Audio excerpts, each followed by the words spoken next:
V Arun കൂടി നമുക്കൊപ്പം ചേരുകയാണ്. അരുൺ, UDF സ്ഥാനാർത്ഥിക്കൊപ്പമാണ് ഉള്ളതെന്നാണ് ഞാൻ മനസ്സിലാക്കുന്നത്. അവരുടെ വാഹന റാലിക്കൊപ്പം അരുൺ ഉണ്ട് എന്ന് മനസ്സിലാക്കുന്നു. അരുൺ, വലിയ ആവേശം, നമുക്കറിയാം വലിയ ആവേശം തീർത്തുകൊണ്ടാണ് ആ മണ്ഡലത്തിലേക്ക് രാഹുൽ മാങ്കൂട്ടത്തിൽ ആദ്യം എത്തിയത്. അതിനേക്കാൾ വലിയ ആവേശത്തിൽ ഇപ്പോൾ സ്റ്റേഡിയം ബസ് സ്റ്റാൻഡിനെ ലക്ഷ്യമാക്കിക്കൊണ്ട് അവരുടെ വാഹന റാലി നീങ്ങുന്നു എന്ന് മനസ്സിലാക്കുന്നു. എന്താണ് അവിടെ നിന്നും കൂട്ടിച്ചേർക്കാനുള്ള വിവരങ്ങൾ?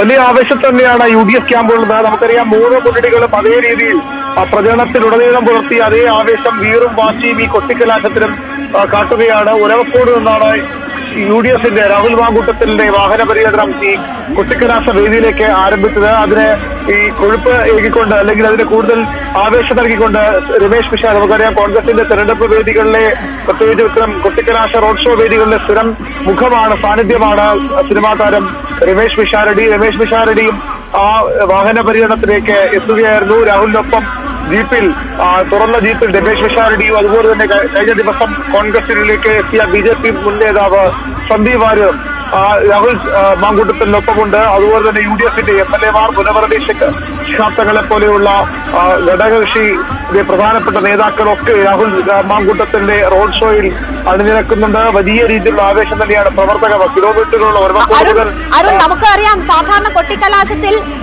ആ കൊട്ടിക്കലാശം നടക്കുന്ന ഇടത്തേക്ക് ഈ വാഹന റാലികൾ എത്തിച്ചേരേണ്ടുന്ന സമയമായിരിക്കുന്നു. പക്ഷേ ഇവിടെ അത് വൈകുകയാണ് എന്ന് തോന്നുന്നു. അത്രമാത്രം ആളുണ്ട്. വാഹനം വളരെ പതുക്കെ മാത്രമാണ് മുന്നോട്ട് നീങ്ങുന്നത്.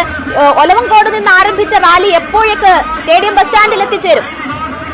5 കിലോമീറ്ററാണ് ഒലവക്കോട് മുതൽ ഈ സ്റ്റേഡിയം ബസ് സ്റ്റാൻഡ് വരെയുള്ള ഏകദേശ ദൂരം. സാധാരണഗതിയിൽ ഒരു 5-10 മിനിറ്റ് കൊണ്ട് എത്തിച്ചേരേണ്ട ദൂരം മാത്രമാണ്. പക്ഷേ നമുക്കറിയാം വലിയ പ്രവർത്തക പങ്കാളിത്തം, അത് കാൽനടയായും ഈ വാഹന വ്യൂഹത്തിനൊപ്പം ജീപ്പിനൊപ്പം ഓടിയും അതുപോലെ തന്നെ ബൈക്കുകളിലും കാറിലും ഓട്ടോറിക്ഷകളിലും ഒക്കെയായി നിരവധി പ്രവർത്തകർ ഈ റാലിക്ക് ഒപ്പമുണ്ട്. അതുകൊണ്ടാണ് ഇത്രയധികം വൈകുന്നത്. ഈ റാലി അവിടെ എത്തിച്ചേരാൻ വലിയ രീതിയിലുള്ള പ്രവർത്തകരുടെ പങ്കാളിത്തമുണ്ട്, നേതാക്കളുടെ വലിയ ബാഹുല്യമുണ്ട്.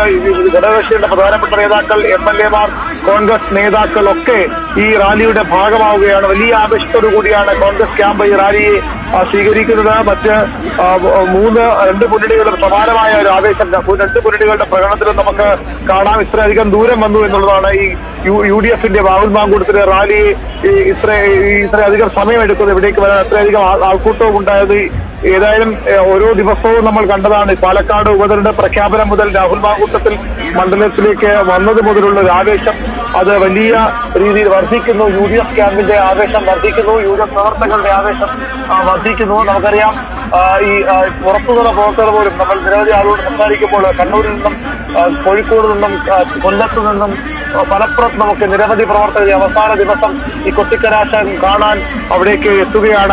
അതുകൊണ്ട് അതുകൂടി ഇവിടുത്തെ തിരക്ക് വർദ്ധിപ്പിക്കാൻ കാരണമായെന്ന് പറയാം. സന്ദീപ് വാര്യരുടെ സാന്നിധ്യമാണ് എടുത്തു പറയേണ്ട മറ്റൊരു കാര്യം. സന്ദീപ് വാര്യരെ മാറ്റി നിർത്തുകയല്ല, വലിയ വിവാദങ്ങൾ. സന്ദീപ് വാര്യർ BJP വിട്ട് കോൺഗ്രസിലേക്ക് വന്നാൽ അത് എങ്ങനെ ന്യൂനപക്ഷം സ്വീകരിക്കുമെന്ന തരത്തിലുള്ള ചർച്ചകളൊക്കെ നടക്കുമ്പോൾ സന്ദീപ് വാര്യരെ മാറ്റി നിർത്തുകയല്ല, സന്ദീപ് വാര്യരെ ഒപ്പം കൂട്ടുകയാണ് എന്നും കോൺഗ്രസ് നേതൃത്വം ചെയ്തത്. എല്ലാ വെല്ലുവിളികളെയും മറികടന്നുകൊണ്ട് ഇത്തരത്തിൽ ന്യൂനപക്ഷങ്ങൾ അതിനെ അംഗീകരിക്കില്ല. കാരണം കടുത്ത ഹിന്ദുത്വ നിലപാടുകൾ സ്വീകരിച്ച, കടുത്ത മുസ്ലിം വിരുദ്ധ നിലപാടുകൾ സ്വീകരിച്ച ഒരാളാണ് സന്ദീപ് വാര്യർ. സന്ദീപ് വാര്യരെ കൂടെ കൂട്ടുന്നത് ന്യൂനപക്ഷങ്ങൾ മറിച്ച് ചിന്തിക്കാൻ, UDFനെതിരായി ചിന്തിക്കാൻ ഇടയാക്കുമെന്ന തരത്തിലുള്ള വിമർശനങ്ങൾ ഉയർന്നു വന്നു. അത്തരം ആശങ്കകൾ പങ്കുവച്ചു. അപ്പോഴും സന്ദീപ് വാര്യരെ കൂടെ കൂട്ടിയാണ് ഈ റോഡ് ഷോ എന്നതും ശ്രദ്ധിക്കേണ്ട കാര്യമാണ്. പുനഃപ്രതി ശിഹാബ്ദങ്ങളും അതുപോലെ തന്നെ സന്ദീപ് വാര്യരും രാഹുൽ മാങ്കൂട്ടത്തിനൊപ്പം ഷാഫി പറമ്പിലും നജീബ് കാന്തപുരവും അതുപോലെ അൻവർ സാദത്ത് അടക്കമുള്ള MLA-മാരും VC പോലുള്ള MLA-മാരും ഒക്കെ ഈ റോഡ് ഷോയുടെ ഭാഗമാവുകയാണ്. അങ്ങനെ വലിയൊരു ഐക്യം തങ്ങളിലുണ്ട് എന്ന് കാണിക്കാൻ കൂടിയുള്ള അവസരമായി UDF നേതൃത്വം UDF ക്യാമ്പ് ഈ കൊട്ടിക്കലാശ വേദിയെ കാണുകയാണ്. ഇപ്പോഴും ആ പ്രകടനം സ്റ്റേഡിയം ബസ് സ്റ്റാൻഡ് പരിസരത്തേക്ക് എത്താറായിട്ടില്ല. അല്പസമയത്തിനകം അവിടേക്ക് എത്തിച്ചേരുമെന്നാണ് പ്രതീക്ഷിക്കുന്നത്. വലിയ ആവേശത്തിൽ UDF സ്ഥാനാർത്ഥിയും മറ്റു നേതാക്കളും വാഹന റാലിയായി സ്റ്റേഡിയം ബസ് സ്റ്റാൻഡിലേക്ക് നീങ്ങിക്കൊണ്ടിരിക്കുകയാണ്. UDFനെ സംബന്ധിച്ച് തികഞ്ഞ ആത്മവിശ്വാസം അവർ ഈ തെരഞ്ഞെടുപ്പിൽ ഉടനീളം പ്രകടിപ്പിക്കുന്നുണ്ട്. പക്ഷേ മറ്റു മുന്നണികളും അതേ ആത്മവിശ്വാസത്തിൽ തന്നെയാണ്. ഷാഫി പറമ്പലിലൂടെ ഉറപ്പിച്ച അല്ലെങ്കിൽ UDFന്റെ ഉറച്ച കോട്ടയാക്കിയ മണ്ഡലം ഇത്തവണ രാഹുൽ മാങ്കൂട്ടത്തിലൂടെ നിലനിർത്തും എന്നത് തന്നെയാണ് UDFന്റെ അവകാശവാദം. ഷാഫി പറമ്പിൽ ഒരു സ്ഥാനാർത്ഥി അല്ലാതിരുന്നിട്ടും ഒരു സ്ഥാനാർത്ഥിയുടെ അതേ ആവേശത്തോടുകൂടി ഈ തെരഞ്ഞെടുപ്പ് പ്രചരണത്തിലുടനീളം അവിടെ ചെലവഴിച്ചതാണ്. മുന്നിൽ നിന്ന് നയിക്കുന്നത് ഷാഫി പറമ്പിലും VD സതീശനുമാണ്. ഈ തെരഞ്ഞെടുപ്പ് പ്രതിപക്ഷത്തിന്റെ വിലയിരുത്തൽ കൂടിയാകും എന്ന് ആത്മവിശ്വാസത്തോടെ ഇന്നും പ്രതിപക്ഷ നേതാവ് പറയുന്നുണ്ട്. 10,000 വോട്ടിൽ കൂടുതൽ ഭൂരിപക്ഷത്തിൽ ജയിക്കും എന്ന അവരുടെ അവകാശവാദവും മുന്നോട്ട് വയ്ക്കുന്നുണ്ട്. അതേസമയം BJP ഇത്തവണ തികഞ്ഞ വിജയപ്രതീക്ഷയിലാണ്. പാലക്കാട്ടുകാരെ നയിക്കാൻ പാലക്കാടുകാരനായ ഏക സ്ഥാനാർത്ഥി, യഥാർത്ഥത്തിൽ പാലക്കാട്ടുകാരനായ സ്ഥാനാർത്ഥി C. കൃഷ്ണകുമാർ മാത്രമാണ് എന്നവർ പറയുന്നു. C. കൃഷ്ണകുമാറിലൂടെ മൂന്നാം ബദലിന്റെ തുടക്കം പാലക്കാട് നിന്നുണ്ടാകും എന്ന് ശോഭാ സുരേന്ദ്രൻ പറയുന്നു. BJP ചോദിക്കുന്നു, മുതിർന്ന നേതാവ് ചോദിക്കുന്നു, ആരാണ് സന്ദീപ് വാര്യർ? BJPക്ക് കിട്ടിയ ഷോക്ക് ട്രീറ്റ്മെന്റ് ആയിരുന്നു സന്ദീപ് വാര്യറിന്റെ പോക്ക്. പക്ഷേ BJPയെ സംബന്ധിച്ച് സന്ദീപ് വാര്യർ ആരുമല്ല എന്നതാണ് BJP നേതാക്കൾ പറയുന്നത്. പലർക്കും സന്ദീപ് വാര്യർ ആരാണ് എന്ന് പോലും അറിയില്ല. ആവർത്തിച്ച് ചോദിക്കേണ്ടി വരുന്നു സന്ദീപിന്റെ പേരെടുത്ത്. അതേസമയം BJP ക്യാമ്പ് വിട്ട് UDFിലെത്തിയ സന്ദീപ് വാര്യർക്ക് റോഡ് ഷോയിലും മികച്ച പരിഗണന തന്നെ UDF നൽകുകയാണ്. ആ റോഡ് ഷോയിൽ സ്ഥാനാർത്ഥി എത്തുന്ന വാഹനത്തിന്റെ മുൻനിരയിൽ തന്നെ സന്ദീപ് വാര്യർക്ക് സ്ഥാനം കൊടുത്തിരിക്കുന്നു. സന്ദീപ് വാര്യരെ നമുക്ക് ദൃശ്യങ്ങളിൽ അങ്ങനെ തന്നെ കാണാം. മുനവർ അലി ശിഹാബ് തങ്ങളും മറ്റ് MLA-മാരും അവരുടെയൊക്കെ അകമ്പടിയോടുകൂടി രാഹുൽ മാങ്കൂട്ടത്തിന്റെ വാഹനവും സ്റ്റേഡിയത്തിലേക്ക് എത്തിക്കൊണ്ടിരിക്കുകയാണ്. സ്റ്റേഡിയം ബസ് സ്റ്റാൻഡിൽ ഇനിയൊരു സംഗമം നടക്കാനിരിക്കുന്നു. 3 മുന്നണികളുടെയും പ്രവർത്തകർ, സ്ഥാനാർത്ഥികൾ അവിടെ സംഗമിക്കുമ്പോൾ ഈ ആവേശം കൊടുമുടി കയറും. ഇതുവരെ ഒരു തെരഞ്ഞെടുപ്പിലും കണ്ടിട്ടില്ലാത്ത അത്രമാത്രം ആവേശം കഴിഞ്ഞ ദിവസങ്ങളിൽ പാലക്കാട് കണ്ടതാണ്. ഓരോ ദിവസവും മാറി മാറി വന്ന നിരവധി വിഷയങ്ങൾ ട്വിസ്റ്റ് ഒളിപ്പിച്ചുകൊണ്ടായിരുന്നു പാലക്കാട്ട് ഓരോ പുലരിയും വന്നിരുന്നത്. അതിൽ നിരവധിയായ വിഷയങ്ങളുണ്ട്. ജനകീയ പ്രശ്നങ്ങൾ, ജനകീയ വിഷയങ്ങൾ എത്രമാത്രം ചർച്ച ചെയ്തു എന്നതൊരു ചോദ്യമാണ്. അപ്പോഴും കോൺഗ്രസ് അവകാശപ്പെടുന്നു, ഞങ്ങൾ ചർച്ച ചെയ്തത് ജനകീയ വിഷയങ്ങളാണ് എന്നത്. സാധാരണക്കാരുടെ വിഷയങ്ങൾ, കാർഷിക മേഖലയിലെ പ്രശ്നങ്ങൾ ഉൾപ്പെടെ ജനകീയ വിഷയങ്ങൾ ചർച്ച ചെയ്തു എന്നവർ അവകാശപ്പെടുമ്പോൾ മറ്റ് പല വിഷയങ്ങളാണ് മാധ്യമങ്ങളിൽ നിറഞ്ഞത്. മറ്റ് പല വിഷയങ്ങളിലേക്കും ചർച്ചകൾ കൊണ്ടുപോകാനുള്ള ബോധപൂർവമായ ശ്രമം അവിടെ ഉണ്ടായിരുന്നു. കള്ളവോട്ട് മുതൽ ഇരട്ട വോട്ട് വരെ എത്തി നിൽക്കുന്ന നിരവധിയായിട്ടുള്ള വിഷയങ്ങൾ, സ്ഥാനാർത്ഥികളുടെ സ്ഥലം, സ്ഥാനാർത്ഥികളെ കെട്ടിയിറക്കിയത് തുടങ്ങിയുള്ള ആരോപണങ്ങൾ, PSARന്റെ വാർത്താ സമ്മേളനം മുതൽ തുടങ്ങിയതാണ് പാലക്കാട് കേരളത്തെ ഞെട്ടിക്കാൻ. അങ്ങനെ നിരവധിയായ വിഷയങ്ങൾ ചർച്ച ചെയ്തു.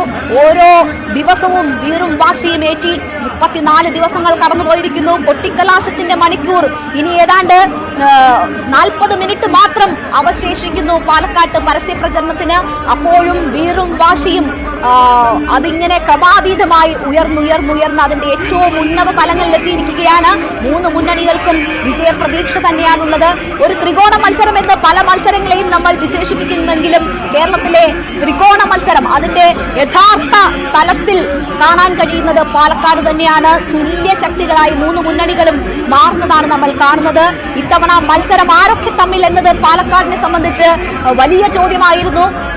പാലക്കാട് മത്സരം UDFും BJPയും NDAയും തമ്മിൽ എന്നത് UDF ക്യാമ്പിൽ നിന്ന് ആവർത്തിച്ച് VD സതീശൻ ഇന്നും പറയുമ്പോൾ അതിൽ UDFിനുള്ളിൽ തന്നെ അഭിപ്രായ വ്യത്യാസങ്ങളുണ്ട് എന്നത് മുരളീധരൻ്റേതുൾപ്പെടെയുള്ള ശബ്ദങ്ങൾ സൂചിപ്പിച്ചതാണ്. UDFും LDFും തമ്മിലാണ് മത്സരം എന്നത് CPM നേതാക്കൾ ഉൾപ്പെടെ ഉയർത്തി കാണിച്ചതുമാണ്. പക്ഷേ യഥാർത്ഥ മത്സരം ആരൊക്കെ തമ്മിലാണ് എന്നത് ഇപ്പോഴും സസ്പെൻസായി തന്നെ തുടരുന്നു. പാലക്കാട് ജനതയുടെ മനസ്സിൽ എന്താണ്, ആരാണ് എന്നതൊക്കെ അറിയാൻ ഒരു പക്ഷേ നമ്മൾ 23-ന്റെ വോട്ടെടുപ്പിന്റെ അവസാന നിമിഷം വരെയും കാത്തിരിക്കേണ്ടുന്ന സാഹചര്യമാണ്. 2021-ൽ നമ്മൾ കണ്ടതാണ് ഇതുപോലെ ഒരു സസ്പെൻസ് ഒളിപ്പിച്ചു വെച്ചത്. ആ തെരഞ്ഞെടുപ്പിൽ എല്ലാവരും ഉറ്റുനോക്കിയത് പാലക്കാട്ടേക്കാണ്. അവിടെ ആര് മുന്നിൽ ഇഞ്ചോടിഞ്ച് മത്സരമായിരുന്നു. ഓരോ നിമിഷവും മാറി മറിയുന്ന ലീഡ് നിലയായിരുന്നു. ഏറ്റവും ഒടുവിൽ 3500 വോട്ടിന്റെ ഏതാണ്ട് 3500ഓളം വോട്ടിന്റെ ഭൂരിപക്ഷത്തിൽ മാത്രം ഷാഫി പറമ്പിൽ കടന്നുകൂടുകയായിരുന്നു. ശക്തമായ വെല്ലുവിളിയാണ് E. ശ്രീധരൻ ഷാഫി പറമ്പിലിന് അന്ന് ഉയർത്തിയത്. അതുപോലെ 23-ന് എന്തൊക്കെ സസ്പെൻസ് പാലക്കാട് ഒളിപ്പിച്ചു വെച്ചിട്ടുണ്ട് എന്നത് നമ്മൾ കാത്തിരുന്ന് തന്നെ കാണേണ്ടുന്നതാണ്. അല്പസമയത്തിനകം തന്നെ പാലക്കാട്ടെ സ്റ്റേഡിയം ബസ് സ്റ്റാൻഡിലേക്ക് 3 മുന്നണികളുടെയും സ്ഥാനാർത്ഥികൾ എത്തും. അവരുടെ റാലി അവിടെ എത്തിച്ചേരും. പിന്നീട് അരമണിക്കൂർ മാത്രമായിരിക്കും സമയം കിട്ടുക. അവിടെയുള്ള ഒരു ശക്തി പ്രകടനത്തിന് വലിയ സുരക്ഷാ സന്നാഹങ്ങൾ അവിടെ ഒരുക്കിയിട്ടുണ്ട്. വീണ്ടും നമ്മൾ ശ്രീജിത്തിലേക്ക് പോവുകയാണ്. ശ്രീജിത്ത്, NDAയുടെ വാഹന റാലി 5:30 എത്തിച്ചേരും എന്നാണ് ശ്രീജിത്ത് നേരത്തെ സൂചിപ്പിച്ചത്. സുരേന്ദ്രൻ അവിടെ എത്തിയോ? വാഹനത്തിലെത്തിയോ? ആവേശം സുരേന്ദ്രൻ എത്തുമ്പോൾ വീണ്ടും കൂടുമോ?